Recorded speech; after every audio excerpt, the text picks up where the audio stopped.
way. Hoes B, no way. Hoes B, no way. Hoes B, no way. Hoes B, no way. Hoes B, no way. Hoes B, no way. Hoes B, no way. Hoes B. Hello, Jericho Knight here. I haven't done this in years, but I figure last night I watched Monday Night Raw, and it was a really good Monday Night Raw, so I figured I'd go ahead and review it. So, let's go ahead and get started. So Raw starts off with AJ Styles and Roman Reigns doing some kind of promo. I actually missed the first part. I guess they were showing like Twitter messages or something. I don't know. I basically tuned in when AJ and Roman were, doing a promo, and wasn't too bad, It is what it is. Then the next match we had Cesaro versus Sami Zayn with Kevin Owens and Miz, and of course, you know what happens when they have people like that doing commentary. They interfere in the match, so Shane starts it over, does a Teddy Long type thing, Stephanie decides, hey, let's not do a boring ass thing. Let's try to switch it up. Let's have like enemies versus enemies on the team. See how they work. Interesting. They don't do that too often, so. And it turned out pretty good, Who won the match? Sami Zayn won the match. Then Kevin Owens just beat him up afterwards. Then we have the debut of Primo and Epico, the Shining Stars. And Primo and Epico, they're kind of bland. It's weird because Primo and Epico remind me of this one tag team back in the day called Primo and Epico. They're almost exactly alike. I don't know where they found these new Shining Stars guys named Primo and Epico, but they remind me of the old ones. And they kind of remind me of Los Matadores, but I don't know. The debut was kind of blah. Especially with all the promos they've been showing, I was hoping for a better hype, better match, but I don't know. It is what it is. And then we have Dean Ambrose coming out, challenging Chris Jericho to a match. Jericho's still pissed about his $15,000 jacket being ripped apart. That's a lot of money for a storyline. All of a sudden, music plays, something drops down from the ceiling. And then it lowers. It is a cage. What it actually is lethal locked. What it actually is an asylum match where there's actually weapons and stuff on top. They did show one of the things up there. Another potted plant. Mitch the Plant 2. Please don't use that fucking plant in the match.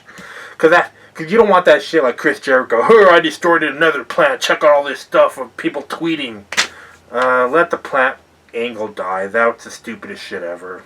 But looks like a pretty promising match and something WWE hasn't done, And then one of the tag teams they've been building up for so long, Golden Truth, finally team up against Breezedango. Come on. Breezedango? That's the stupidest. Now, those two go together good as a tag team, but they need a fucking better name. And was it OK-Fabe that came up with Febreze? They should call it Febreze, but then they'd have to get, permission from the people who make the Febreze spray. I have a bottle down there, but I'm too lazy to get it. But, finally, Golden Truth, after all this time, gets together, and they lose. The New Day. They brought out a time machine. They did have a little, masturbation joke. Why is your keyboard sticky from your parents' house? I don't know. Let's completely change the angle and go to Time Machine. Time Machine. I laughed at this due to the fact that it was so fucking childish and stupid. It's am I really seeing this? Oh, man. Just he thought that they couldn't go lower. A fucking time machine. The only thing that was funny about that was when Kofi Kingston came out to his old entrance. I thought that was kind of funny, but the crowd apparently didn't. Then we have Big Cass going up against, who was it? Was it Devon? I think it was Devon. I forgot about this match. I don't even have it written down on here. And yeah, because I think Bubba Ray tried to interfere and stuff. Average match, skippable. I am glad they're pushing Cass, you know. Since Enzo's injured, they're actually giving the ball to Cass and making him run with it. Is he doing an awesome job? For someone that's new, he's doing good, but he needs promo work. Those stupid one-liners only work for Enzo. Cass is the one that's supposed to look at Enzo and be like, what the fuck you saying? And having Enzo saying all that weird shit. Having Cass say that stuff in his kind of, you know, it doesn't quite work. They need to have like a different, you know, personality for Cass, but, you know, he hasn't been on his own this whole time. Enzo and Cass have been in NXT so fucking long, longer than anybody else. They've been a tag team the whole time, so Cass sucks alone, but, you know, at least they're trying to push him, but it's not quite working, but oh well, it is what it is. The Usos versus the Club. Decent match, but I am getting sick and tired of seeing the Usos. And the Club looks cool, but they're not doing much for me. They're getting kind of boring. You know, they kind of killed the Bullet Club. They should have had something else, like a better, you know, angle. I guess they didn't really think of pushing the Bullet Club as an actual faction like NWO, you know, Four Horsemen, fucking the Nexus even. I'm tired of seeing the Usos in the Club, my opinion. I mean, Luke Gallows, I saw him as Doc in TNA Aces of Eights. I completely missed the Festus storyline, so I really have no clue what that was all about. And I haven't really watched old pay-per-views and shit to actually figure out how bad Luke Gallows was his first run, so thank God. And Carl Anderson, who the fuck is that? I'm interested in this feud for AJ Styles and Roman Reigns. Roman sucks, AJ is freaking awesome. I've been watching AJ since like 2004. That's the feud I want to see, but having the Usos and Club just kind of water it down, I don't know. And they have this match every fucking Raw, every fucking SmackDown in a different type, elimination, 3-on-3. Come on. We need something new. Kalisto versus Del Rio. I really don't care. I want to see Kalisto lose that champion to someone else. Give it to a heel. Give it to fucking... Hopefully Rusev wins it. And they do a decent push for Rusev.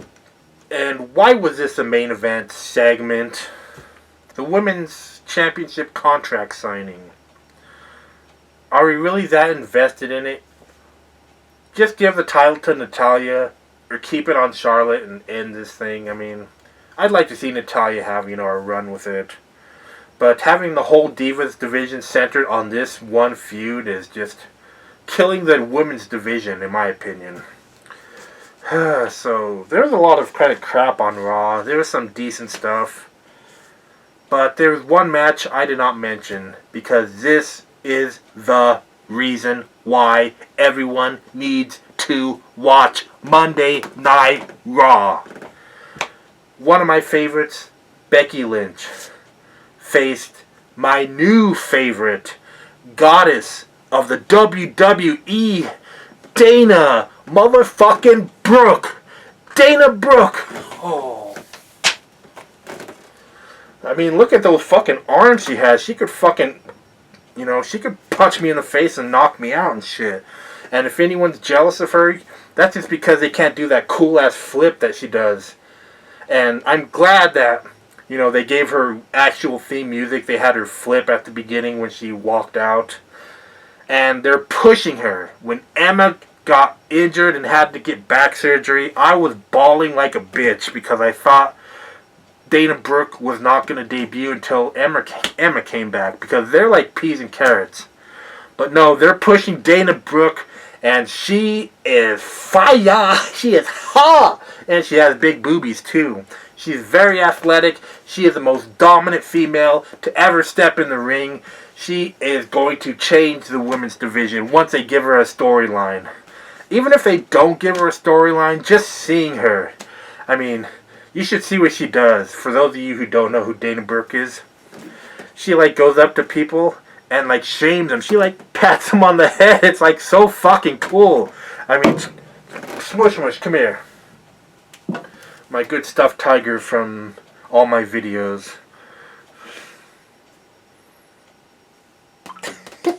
I pat Smush on the head.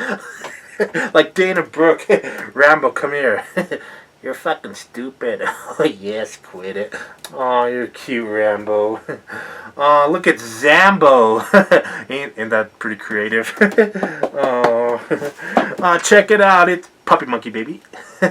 Puppy Monkey Baby. Yeah, but you get to go down there.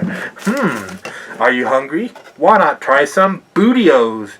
They make sure you ain't booty. But to me, you're just derriere squares. Can I get patted on the head? No, fuck you, Smish. But anyways, Dana Brooke has made it to Raw. I saw her SmackDown debut. Her outfit, yeah, I liked her old outfit. It was just a tank top and bottom, but I don't know. I'll get used to her new outfit. I don't give a shit. Dana Brooke, oh, she is my new bae. And for those of you who know, I fucking hate the word bae almost as much as I hate the word totes. I fucking hate totes. Don't you fucking say totes. But Dana Brooke will be my bae. You know, if Dana Brooke was single, I'd marry her in a heartbeat. What? She's dating Dolph Ziggler? Seriously? Fuck you, Dolph Ziggler. Fuck you, Dolph Ziggler. I fucking hate Dolph Ziggler. If I see Dolph Ziggler, I'm gonna fucking punch him in the face. Baron Corbin, you better destroy that motherfucker in the pre-show at Extreme Rules next Sunday. Fuck Dolph Ziggler. God damn. Fuck. I hate Dolph Ziggler. But let's get back to the point. Dana Brooke has made it to Raw. She is a savior of ratings. Even General Gerry will tell you that Dana Brooke is a goddess. And she has big boobs. But anyways, that's why I was waiting the whole night to see if Dana Brooke was gonna, show up, debut, or if her debut was gonna get cut. And she debuted on Raw, bitches! And that's why Raw was such a great show last night. Fuck all that other shit. I don't care, I wasn't even paying attention half the time. I was playing Black Ops 3. But I paused it and shut it off to watch Dana Brooke. Dana Brooke is my bae. That's all for this video. Jericho Knight signing out.